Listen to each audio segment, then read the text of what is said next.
ചൈത്രം സ്വപ്നം ചാലിച്ചെഴുതിയതാണെന്നോ ഉഷസാ പെൺകിടാവേ നിന്റെ ചിത്രം.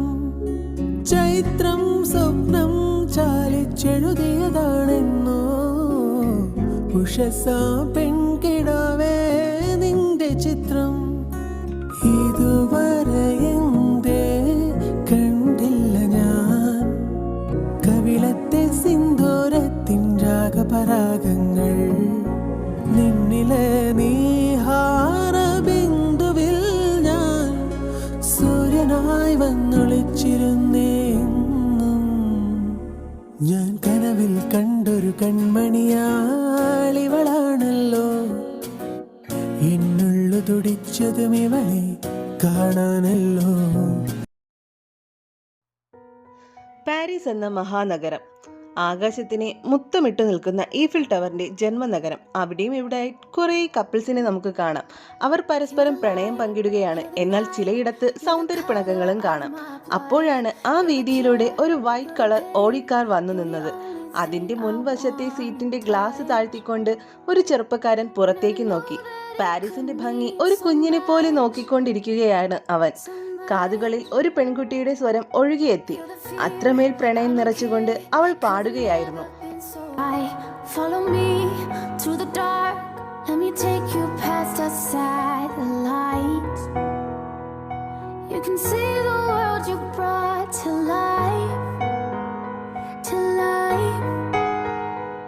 So love me like you do, love me like you do.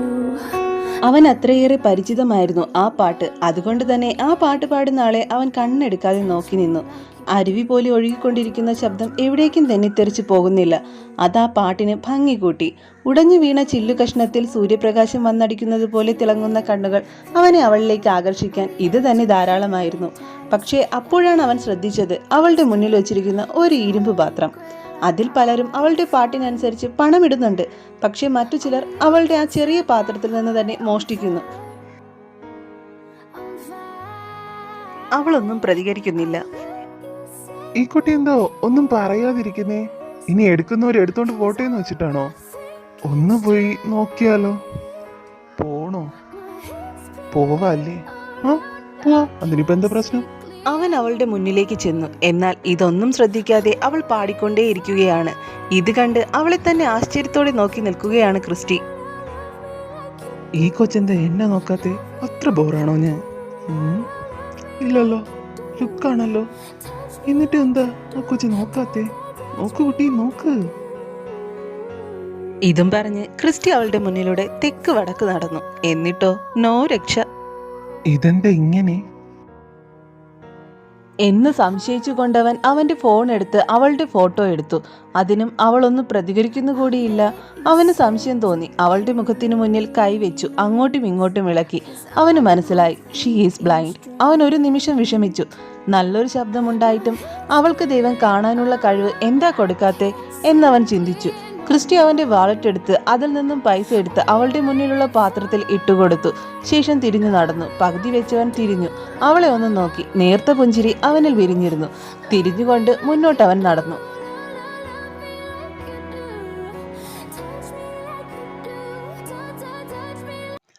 പിന്നീടങ്ങോട്ട് അവൻ അത് പതിവാക്കി. അവളെ കാണാനും അവളിലെ കലാകാരിയെ പ്രോത്സാഹിപ്പിക്കാൻ എന്ന പേരിൽ ഒരു എളുപ്പമില്ലാതെ അവളെ വായി നോക്കാനും പോയി.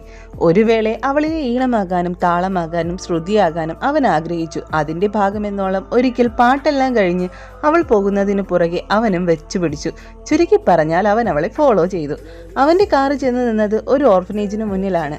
അവനൊന്ന് ചിന്തിച്ചുകൊണ്ട് അവൾ കയറിപ്പോകുന്നതും നോക്കിക്കൊണ്ട് നിന്നു. അതിനുശേഷം കാറിൽ നിന്നും ഇറങ്ങി അവനും ഓർഫനേജിന്റെ ഉള്ളിലേക്ക് കടന്നു.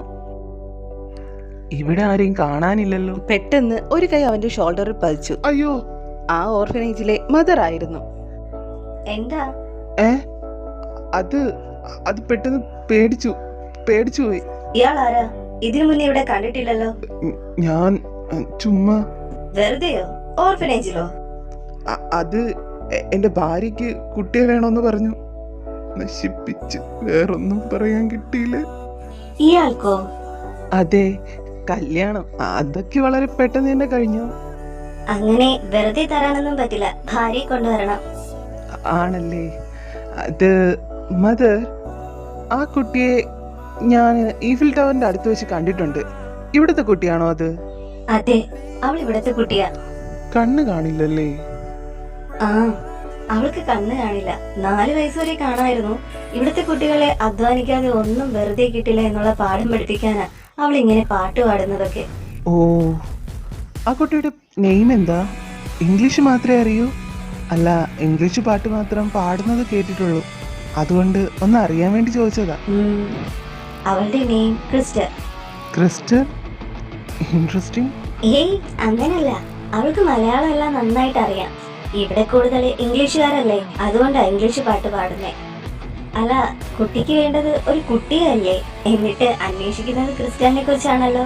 ഓഹോ, ഇവരത് വിട്ടില്ലേ? അതെ മദർ, ഞാൻ എൻ്റെ വൈഫിനെയും കൊണ്ടുവരാം. എന്നാ പോട്ടെ.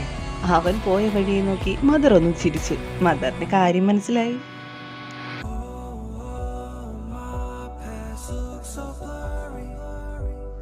ഓ മൈ ക്രിസ്റ്റൽ, ക്രിസ്റ്റിക്ക് വേണ്ടി ദൈവം വിധിച്ചവൾ നീയാണ് ക്രിസ്റ്റൽ. ഓ, പേരില് പോലും എന്നാ മാച്ചാന്നേ. Thank you God.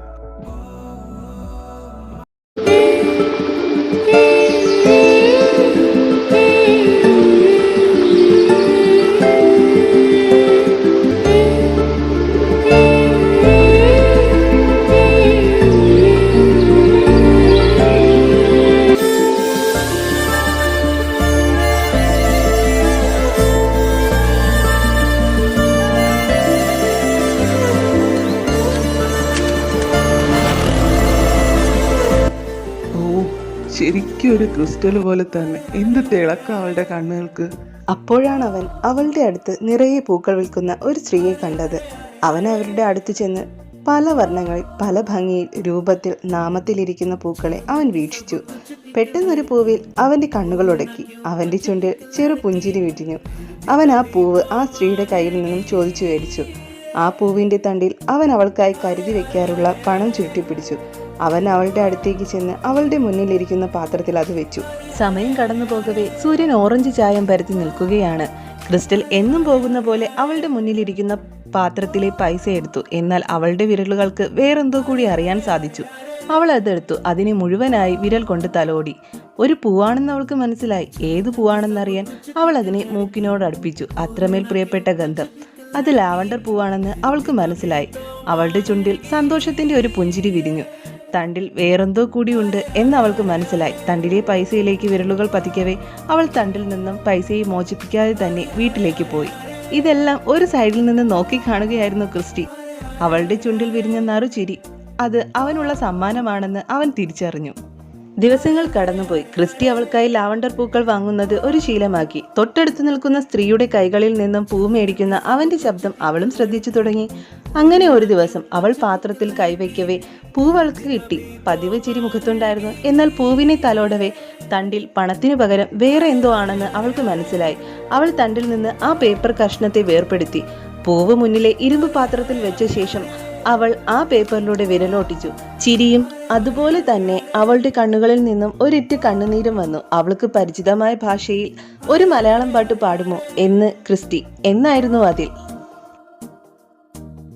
ഇതിനോടകം അവന്റെ കാറിന്റെ ശബ്ദം അവൾക്ക് പരിചിതമായിരുന്നു. അന്ന് അവന്റെ കാറിന്റെ ശബ്ദം കേൾക്കവേ അവൾ പാടി തുടങ്ങി. ഞാൻ കനവിൽ കണ്ടൊരു സ്നേഹിതൻ ഇവനാണല്ലോ, എന്നുള്ളു തുടിച്ചതും ഇവനെ കാണാനല്ലോ, ഒരു മഞ്ഞില പോലിവൻ അകലുമ്പോൾ മോഹം, മൃദുമൗനം പോലും സംഗീതം, പേരെന്താണെന്നറിവീല, ഊരേതാണെന്നറിവീല, ഇവൻ എന്റേതാണെന്നുള്ള. Wow, it's really good. Can you please sing another Malayalam song? കളിച്ചൊല്ലിയ കിളിയുടെ മൗനം കരളിനു നോവാ, വിട ചൊല്ലിയ മനസ്സുകളിടറുകയ മൂകം, അഴകേ വാ അരികേ വാ മലരേ വാ തിരികെ വാ.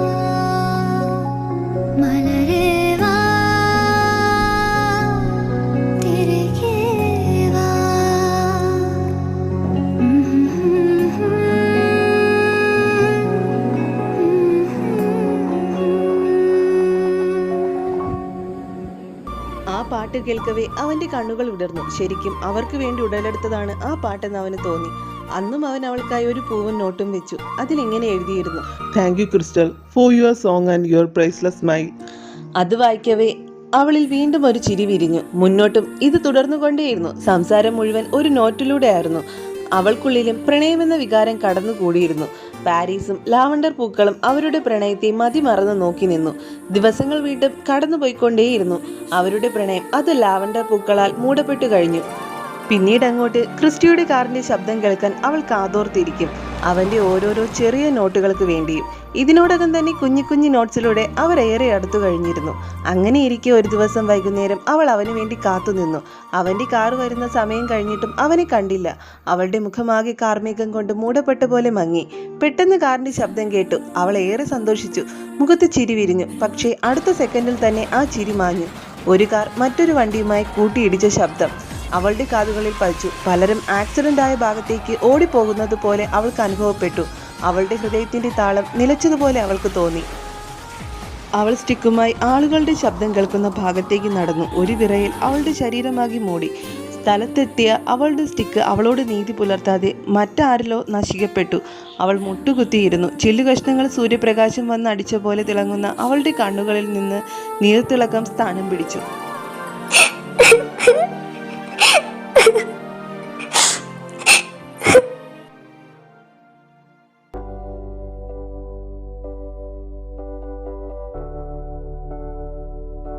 ക്രിസ്റ്റൽ നീ എന്തിനാ കരയുന്നേ? ക്രിസ്റ്റൽ കരച്ചിൽ തുടർന്നെങ്കിലും ശബ്ദത്തിന്റെ ഉടമയെ ഒരു ഞെട്ടലോടെ അവൾ തിരിച്ചറിഞ്ഞു. അവൾ അവളുടെ വിരലുകൾ അവന്റെ ചുണ്ടിലെ സ്പർശിച്ചു. പിന്നീട് അവന്റെ കവിളിനെ തേടി കവിളിൽ അവളുടെ കൈകൾ എത്തിയതും അടുത്ത സെക്കൻഡ്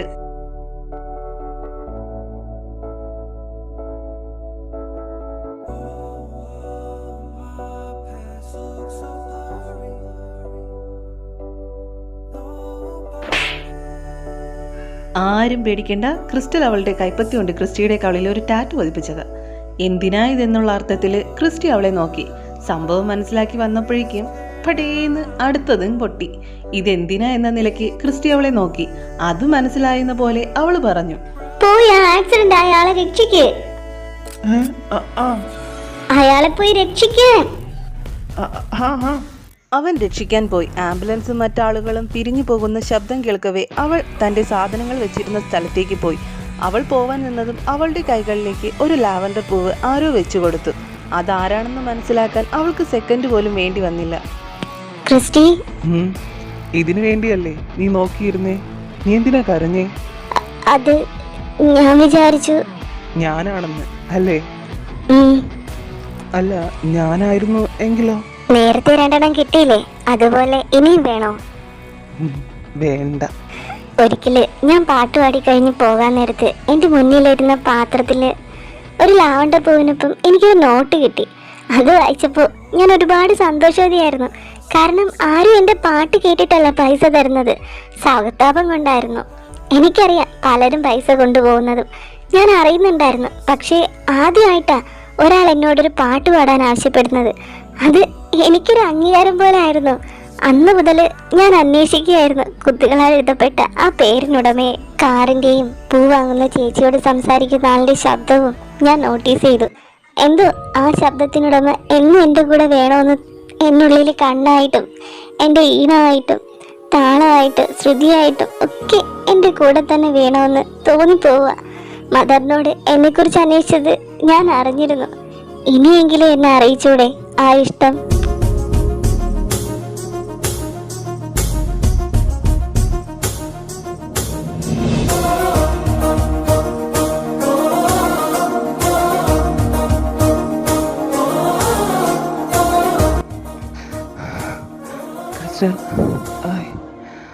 I love you.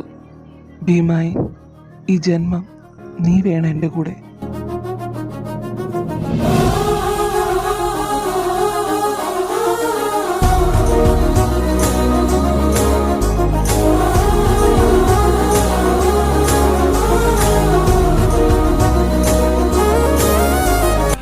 അവിടെ മുതലാണ് ക്രിസ്റ്റൽ ക്രിസ്റ്റിയായത്. ഓർഫനേജിലെ കുട്ടികളോട് ക്രിസ്റ്റിയുടെയും ക്രിസ്റ്റലിൻ്റെയും കഥ പറയുകയാണവൾ. പെട്ടെന്ന് വാതിക്കൽ നിന്ന് ഒരു ശബ്ദം കേട്ടു. ഞാൻ വന്നു. കയ്യിലെ വാച്ചിലെ സൂചികളുടെ ദിശ കൈവിരലുകൾ വെച്ച് നോക്കി സമയം നോക്കുകയാണ് ക്രിസ്റ്റൽ. വരാമെന്ന് പറഞ്ഞതിനേക്കാൾ 1 മണിക്കൂർ ലേറ്റാണവൻ എന്നവൾക്ക് മനസ്സിലായ ശേഷം കള്ളപരിഭവം നടിച്ച് തിരിഞ്ഞു നിൽക്കുകയാണവൾ.